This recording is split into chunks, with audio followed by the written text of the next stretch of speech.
വന്ന audio clip ഞെട്ടിക്കുന്ന audio ക്ലിപ്പുകളാണ്.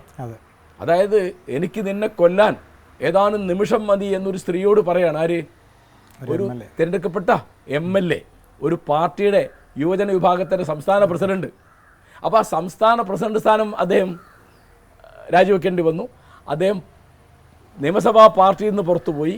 അദ്ദേഹം പാർട്ടിയുടെ മെമ്പർഷിപ്പിൽ നിന്ന് തന്നെ 6 മാസത്തേക്കോ സസ്പെൻഡ് ചെയ്യപ്പെട്ടു. അപ്പോൾ ആദ്യം ചെയ്യേണ്ടത് എന്താ? രാജിവെക്കുകയാണ്. രാജിവെച്ചില്ല. അപ്പോൾ ആ രാജിവെക്കാതിരുന്നപ്പോൾ എന്തായി? ഇപ്പോൾ ഇവരുടെ കൂട്ടത്തിൽ നേരത്തെ തന്നെ വിൻസെൻറ്റിനെ പറ്റി ഇങ്ങനെ ആരോപണമുണ്ട്. എൽദോസ് രാജിവെച്ചിട്ടില്ല, വിൻസെൻ്റ് രാജിവെച്ചിട്ടില്ല. പിന്നെ എങ്ങനെ ഇവർ മുകേഷ് രാജിവെക്കണമെന്ന് ഇവർ പറയൽ? ഒരു ചെറിയ ഉദാഹരണം ചോദിക്കണേ. അപ്പോൾ മുകേഷ് രാജിവെച്ചില്ലല്ലോ എന്ന് പറയാൻ പാടില്ല കോൺഗ്രസ് MLA അല്ലെ പാർട്ടി. അപ്പോൾ ഇവർ തമ്മിലൊരു വ്യത്യാസം വേണ്ടേ? അപ്പോൾ വലിയ തമാശ എന്താണെന്ന് വെച്ചാൽ ഈ രാഹുൽ മാങ്കൂട്ടത്തിൽ രാജിവെക്കുന്നത് ഞാൻ വിഡ്ഢിയായതുകൊണ്ട് വിചാരിച്ചതാണ്. കാരണം രാഹുൽ മാങ്കൂട്ടത്തിൽ രാജിവെക്കാതിരുന്നപ്പോഴാണ് അതിൻ്റെ ആ ടെമ്പോ പോയത്. ഒരു ടെമ്പോ ഇങ്ങനെ ഉണ്ടായി വന്നിരുന്നു. ആ ടെമ്പോ നശിപ്പിച്ച ആരാണ്? രാഹുൽ മാങ്കൂട്ടത്തിലാണ്.